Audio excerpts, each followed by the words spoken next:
देवों के देव महादेव जी की इस महाशिवरात्रि के पर्व में आज अपन सब लोगों को शामिल होने का सौभाग्य प्राप्त हुआ है। भगवान महादेव को संघर्ष का प्रतीक भी माना जाता है।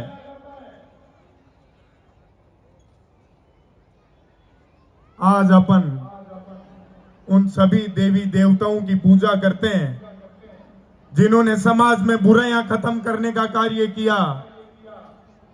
भगवान महादेव तो वो भगवान है जिन्होंने कई अवतार लेके समाज के अंदर बुराइयों को खत्म करने का कार्य किया। महाराष्ट्र के अंदर इस पूर्णा की धरती पे राजस्थान के तपते हुए धोरू से आप लोग यहां आए, खून पसीना बहाके आज यहां के उद्योग धंधों में विकास में आप लोगों ने अपना अहम योगदान दिया है। यहाँ के लोगों को, यहाँ की धरती को अपनी मातृभूमि मानते हुए, यहाँ के लोगों को अपना परिवार मानते हुए आप लोगों ने सेवा किए, उद्योग धंधे करके इस बेरोजगारी के जमाने में सैकड़ों लोगों को रोजगार देने का कार्य किया है। ये संपूर्ण मारवाड़ के लिए बड़ी खुशी की बात है कि आज जाट समाज के लोग मिलके इतना बड़ा आयोजन कर रहे हैं। अपन लोगों को भी सीखना चाहिए कि जिस प्रकार से भगवान महादेव ने जब समुद्र मंथन हुआ था और जब बात आई थी जहर पीने की, तो सबने अपने पांव पीछे कर लिए। भगवान महादेव ने खुशी खुशी उस जहर को पी लिया। किसके लिए? इस धरती की रक्षा करने के लिए, देवी देवताओं की रक्षा करने के लिए। तो अपन लोगों को भी तैयार रहना चाहिए कि जब अपन बड़ी अपनी मंजिल की ओर बढ़ते हैं तो रास्ते में कई प्रकार के संघर्ष करने पड़ते हैं, कई प्रकार के षड्यंत्र का अपन लोगों को शिकार होना पड़ता है। लेकिन आगे बढ़ना है तो जहर के घूंट तो आप लोगों को पीना ही पड़ेंगे। तो संघर्ष से कभी हार नहीं माननी चाहिए, संघर्ष मजबूती से करना चाहिए। राजस्थान से सैकड़ों किलोमीटर आप लोग यहां महाराजा छत्रपति शिवाजी की धरती पे आके मजबूती से उद्योग धंधे किए हैं, समाज में नई मिसाल पेश की है। जिस प्रकार से महाराजा छत्रपति शिवाजी अपनी मातृभूमि से प्रेम करते थे, आप लोगों को भी ठानना चाहिए। जिस गांव, जिस ढाणी से आप लोग आते हो, उस गांव ढाणी को भूलना नहीं है। यहां आके बड़े उद्योगपति तो आप लोग बन रहे हो, लेकिन कितने उन गरीबी रेखा से नीचे आने वाले लोगों को ऊपर उठाते हो, जो उन गांवों के अंदर आपके रिश्तेदार हैं, आपके परिवार वाले हैं। भारत देश की स्थिति दिनों दिन पिछड़ती जा रही है। यदि उसका सुधार करना है तो अपन लोगों को, सबको मिलके ये बात तय करनी पड़ेगी कि प्रत्येक व्यक्ति को गरीबी रेखा से निकाल के बड़ी मंजिल की ओर लेके जाना है। अपनी उपलब्धियां थोड़ी कम हो जाएगी, लेकिन यदि संपूर्ण समाज विकास करेगा तो अपना देश और प्रदेश विकसित होगा। ये जो स्थिति आज दिनों दिन पिछड़ती जा रही है, वो बढ़ती चली जाएगी। क्या आप लोग ये अपना महत्वपूर्ण योगदान दोगे? दोगे कि नहीं दोगे? जोर से आवाज आनी चाहिए, राजस्थान तक ये आप लोगों की आवाज जानी चाहिए कि हाँ, महत्वपूर्ण योगदान मजबूती से देंगे। योगदान दोगे? माताएं बहनें भी यहां बैठी है, राजस्थान से अपने प्रदेश गांव ढाणी को छोड़ के इस प्रदेश के अंदर अपने परिवार को पाल रहे हैं। उन तपते हुए दौरों से आप लोग यहां आए हो। आप लोगों के माता पिता के सपने आपसे जुड़े हुए हैं कि वो साइकिल पे घूमते हैं, लेकिन अपने बच्चों को इस काबिल बनाने कि हवाई जहाज में सफर करे, बड़ी गाड़ियां लाए। तो उन लोगों का भी अपन सबको ध्यान रखना है मजबूती से। माता पिता भगवान का रूप है। आज ये कलयुग का जमाना है। गांव ढाणियों से लोग जाते हैं, बड़े उद्योगपति बन जाते हैं। जो माता पिता इस दुनिया के अंदर आप लोगों को, हम लोगों को लेके आते हैं, इस कलयुग के अंदर कई लोग उन माता पिता का मूल्य भूलते जा रहे हैं। यदि अपन माता पिता की सेवा करेंगे तो इस समाज के अंदर आने वाले जो पीढ़ी होगी वही तो अपने को देख के अपनी सेवा करेगी। किसान परिवार के लोग संघर्ष से भली भांति वाकिफ होते हैं।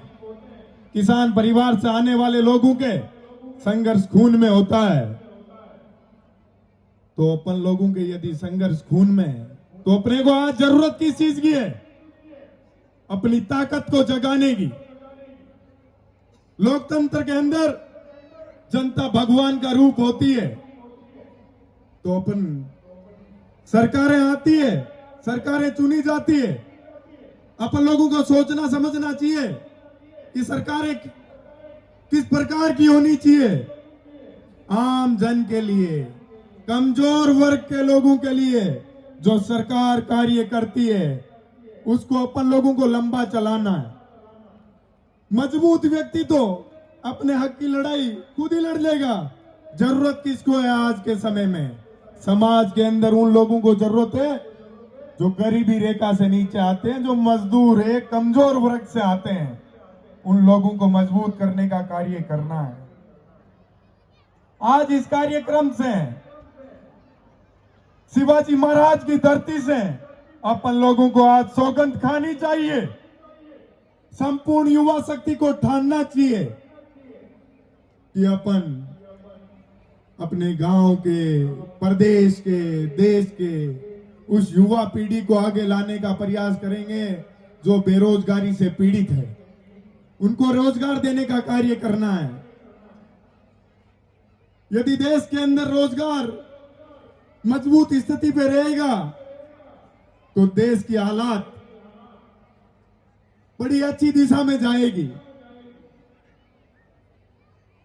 मेरा तो यह भी मानना है कि अपन दिन प्रतिदिन यदि संघर्ष करके मजबूत मंजिल की ओर आगे बढ़ेंगे तो कोई माई का लाल पैदा नहीं हुआ जो अपने देश को कमजोर कर दे। ये बात अपन लोगों के जहन में होनी चाहिए। भगवान शिव संघर्ष का प्रतीक थे। समाज में उन्होंने बुराइयां खत्म करने का कार्य किया। उसी प्रकार से अपन लोगों को भी ठानना है कि नकारात्मकता खत्म करनी है और सकारात्मकता की ओर बढ़ना है मजबूती से। एक चीज हमेशा आप लोगों को भी ठाननी पड़ेगी कि उन भाई बहनों को आगे लाना है जो शिक्षा से वंचित रह रहे हैं। आज भी इस सदी के अंदर भी शिक्षा से कोई वंचित नहीं रहना चाहिए। आज अपन लोगों के पास संसाधन और साधन तो खूब है, लेकिन उनका उचित दिशा में उपयोग नहीं हो पा रहा है। इसलिए ये बात ठानने की जरूरत है कि उन गरीब परिवारों से आने वाले भाई बहनों को अपन लोगों को अच्छा पढ़ाना लिखाना है, शिक्षा का आधार मजबूत करना है। यदि वो लोग शिक्षित होंगे तो अपना रोजगार पैदा कर लेंगे। मैं तो खुद एक छोटे से गांव से आया था, एक किसान परिवार से राजस्थान की राजधानी में पढ़ने लिखने के लिए आया था। जब मैंने वहां मजबूत और पीड़ित स्टूडेंट्स को देखा तो मैंने ठान लिया था कि इन गांव ढाणी से आने वाले मेरे भाइयों बहनों को कभी कमजोर नहीं पड़ने दूंगा। इनकी आवाज को हमेशा बुलंद करने का कार्य करूंगा।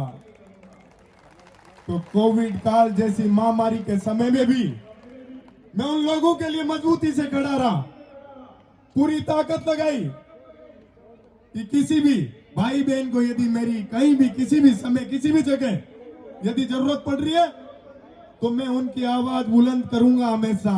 और मैंने की।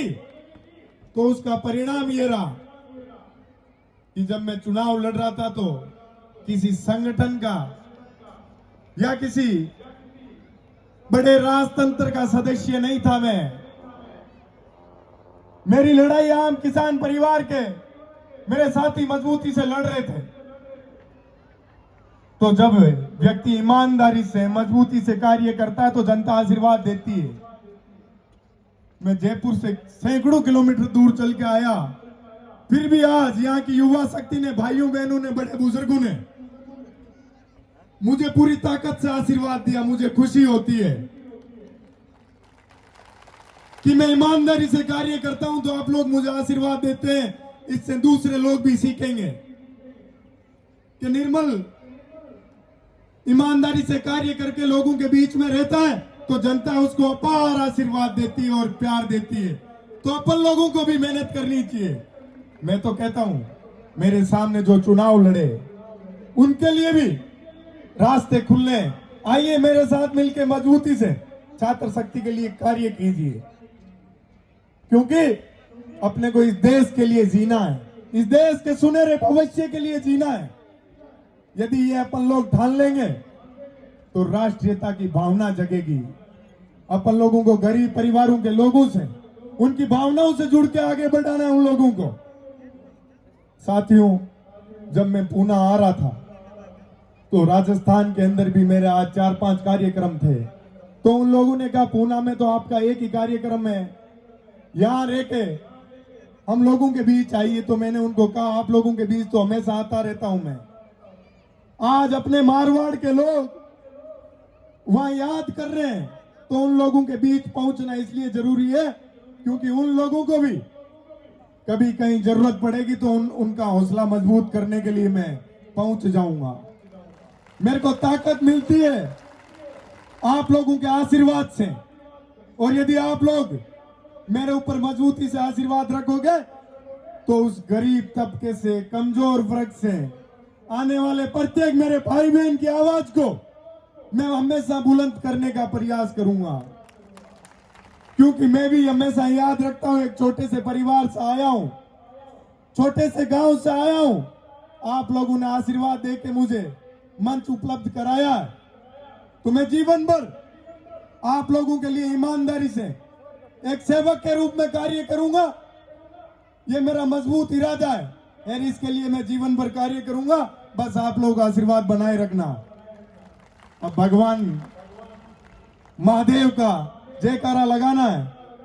बोलिए भोलेनाथ की, बोलिए भोलेनाथ की। राम राम साहब, धन्यवाद। बहुत बहुत धन्यवाद आदरणीय बड़े भाई निर्मल जी चौधरी।